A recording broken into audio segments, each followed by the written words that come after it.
Hi everybody, how are you doing? Hank Linderman here. It's a beautiful Tuesday. The rain has finished here at lovely Falls of Rough, Kentucky. And I voted today, which was a wonderful thing. I'm your Democratic nominee for Congress in Kentucky's 2nd District. That's just south of Louisville on down to Bowling Green and Owensboro across to Danville. And this is getting angry. And the idea of getting angry is, we all get angry, but we need to use our anger as a way of focusing ourselves. We don't want to act like damn fools. We want to behave like human beings and make for some positive change in this world. So I hope you all are doing well. Like I say, it's a beautiful day. I went and voted, and this is in the strangest primary election I've been part of. Hi Roy, how are you? As you all know, I don't have a primary. My name isn't even on the ballot because no one filed to run besides me as a Democrat. So I'm the Democratic nominee. But of course, several important races in the state, not the least is the who's going to be the Democrat to challenge Mitch McConnell in the general election in November. I want to talk just a little bit about something that happened last night on Kentucky Tonight. Now, Mike Ward, former Congressman Mike Ward, spoke on Kentucky Tonight, which is KET, and he was in the Louisville studio, and Renee, the host, was in Lexington with two other folks. And there were two Republicans and two Democrats, and Mike was in the studio in Louisville with a woman who represented the Republican Party. And she at one point said, oh, you Democrats, all you're about is socialism. And she went into that and reacted. And I thought it would be good to kind of respond to this claim of socialism. First of all, I got to tell you, I haven't heard a lot about socialism since the pandemic. And of course, since the $6 trillion or however much money it is, the bailout. So the socialism epithet hasn't been thrown around much, but the idea that it was thrown last night makes me feel like I need to respond, and this is how I would have responded. Mike Ward handled it great, by the way. I would have said things in addition to what Mike said. And the first thing I'd say was, it turns out that Americans like their Social Security. They like the idea that they've paid into something, and at the end of their lives, after their working careers, that they've got some money to live off of. And so folks seem to like that. They seem to like Medicare. And, the kind of social assistance programs that we talk about they're as similar to Social Security as they could possibly be, and yet they get called socialism. So, look, we just want the same way that we pay for our military. That's done in kind of a socialist way because we all contribute to it and we all benefit from it. And some of us contribute more and some of us benefit more. Nancy Weller's here. She has a new great-grandnephew. A great-great-nephew today. Congratulations. And also, I need to point out Billy McNichol is doing his job, and he's reminding us, please, to share these broadcasts. Please do it right now. It makes a huge difference.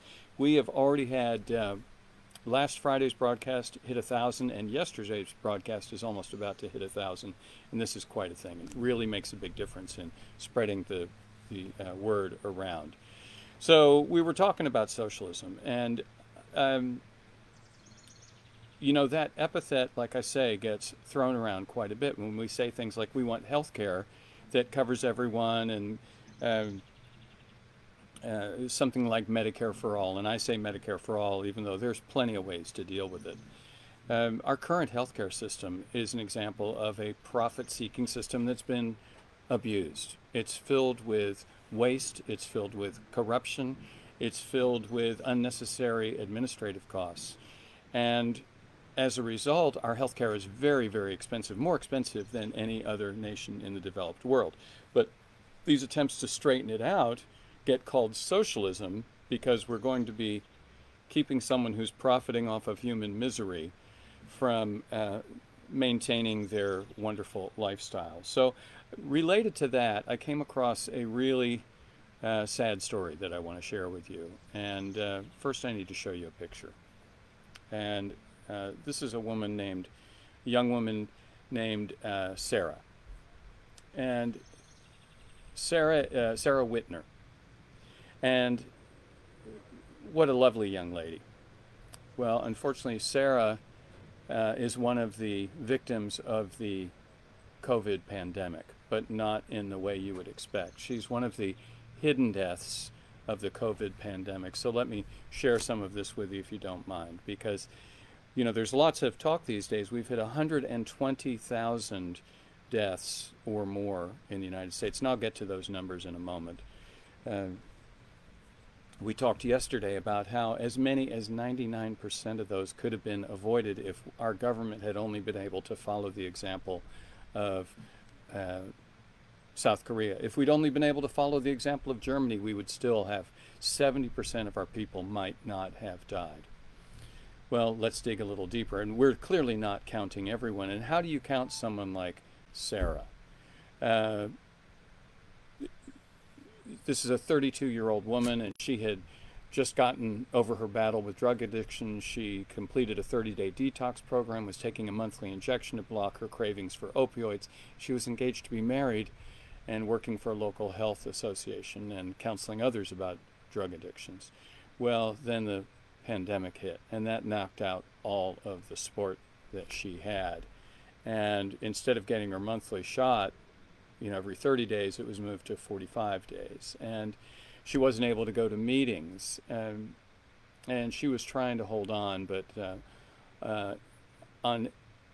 in April, I guess the Thursday after Easter, her parents found her and she had overdosed on fentanyl. But the father says, yes, she died of a fentanyl overdose, but what really killed her was the coronavirus.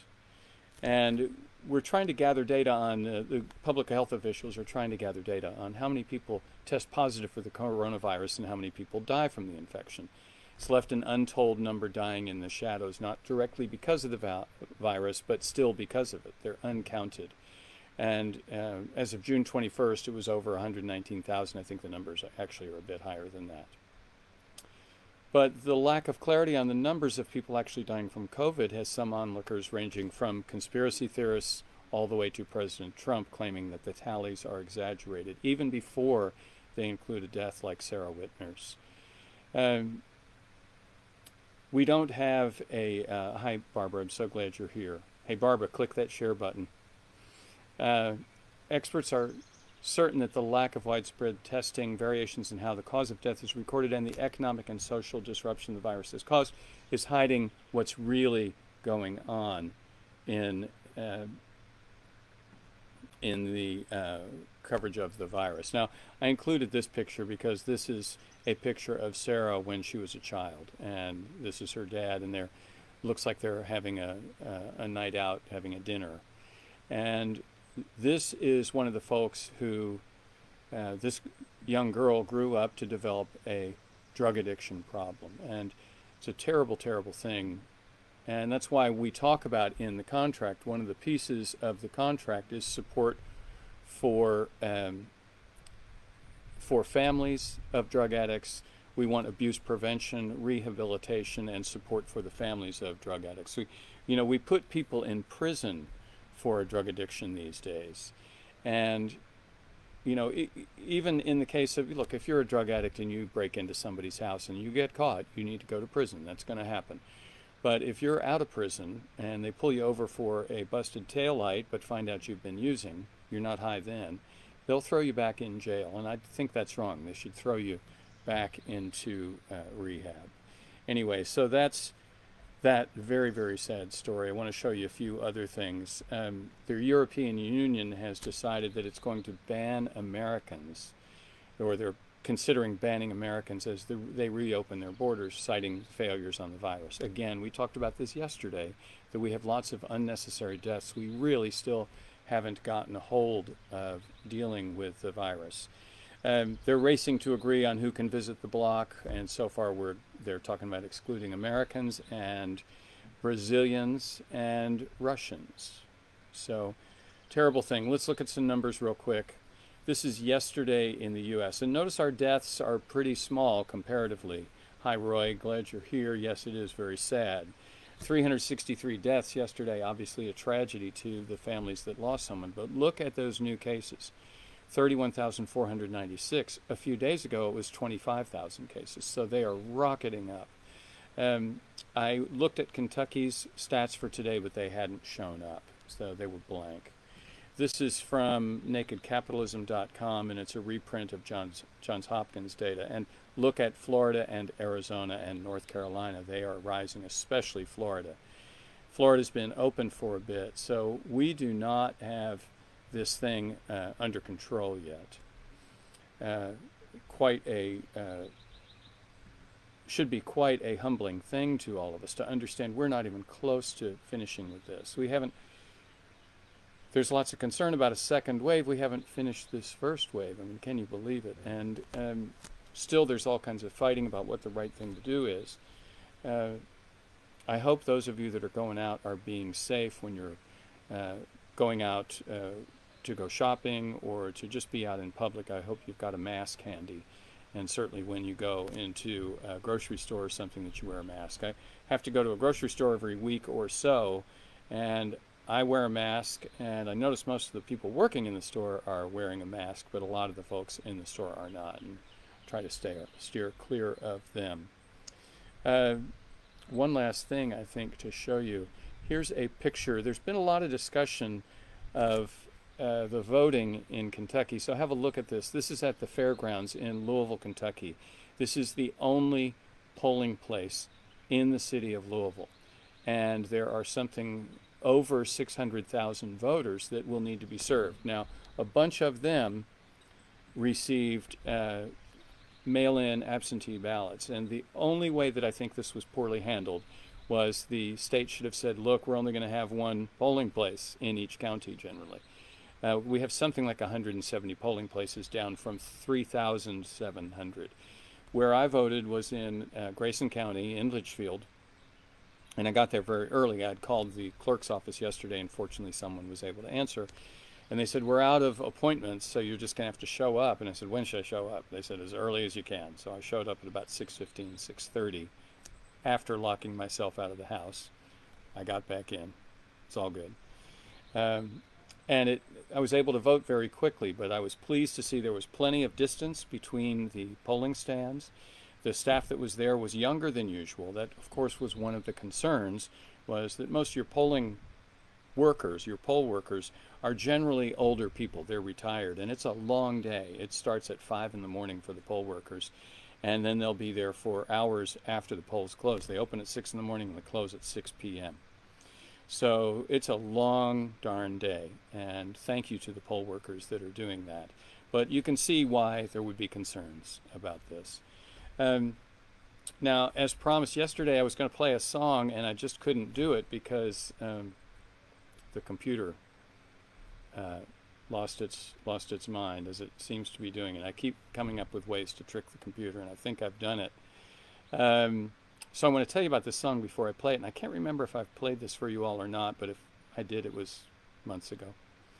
There's a songwriter who I'm friends with named Dan Navarro, and Dan was part of a duo called Lowen and Navarro. His partner was Eric Lowen, and they were songwriting partners for a number of years. And their best-known song is a song that Pat Benatar covered, and in my opinion, it's Pat Benatar's greatest song, and it's called We Belong. We belong to each other, right?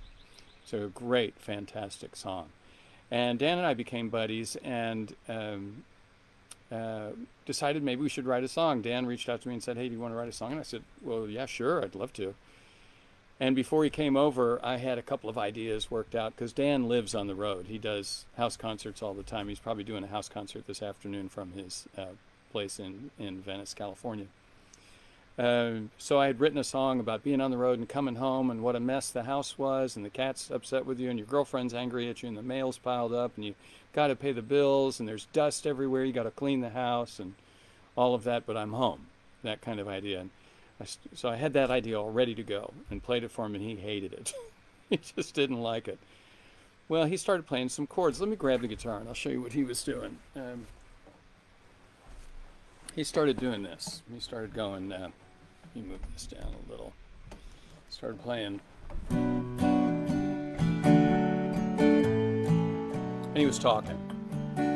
I don't know if he intended to use these chords, but I said, oh, okay, that's good. He said, you know, I've got this picture at my house that I really like, and it's a picture of a road heading off, you know, into the mountains and into the sunset and into the dark blue evening sky, and the road just disappears. And I said, it's going off to the horizon line. He said, yeah, horizon line. So that's how we started the song. And it's got, you know, typical of a lot of my songs, it's got too many damn words, but I hope you enjoy it. It's called Horizon Line. Here we go. And, oh, I don't see Mary here, because Mary's the one who always asks for music. But, well, Mary, this is for you, and sorry you missed it. All right, here we go.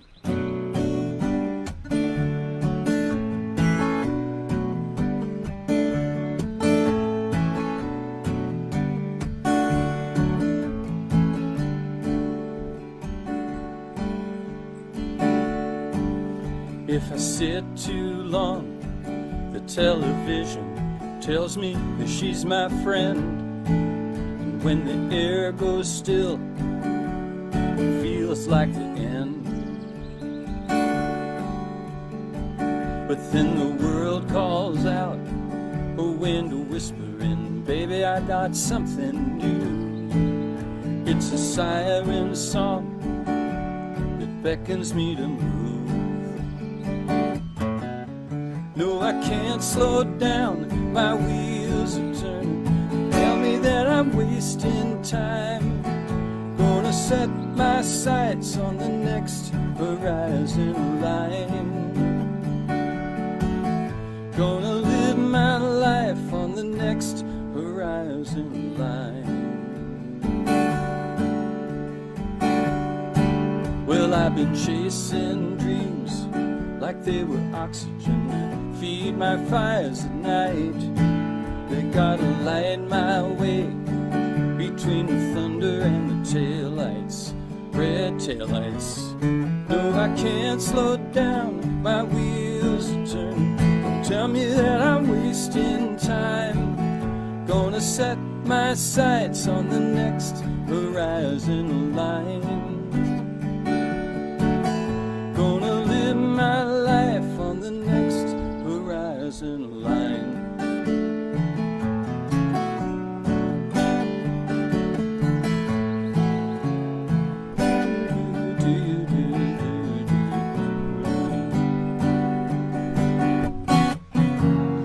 Oh, the drifter and the driven, unforsaken, unforgiven, burning brighter, burning down the house in one more town. There's a new blue sky out there waiting on the mountain's uphill climb, and these cold black clouds that are tracking me will fall behind. No, I can't slow down, my wheels are turning. No matter if I'm wasting time, gonna set my sights on the next horizon line. Oh, the past is gone, the taste is bitter, no heaven on a dollar sign. Gonna set my sights on the next horizon line. Gonna live my life on the next horizon line. Gonna make my mark on the next horizon line. Horizon line.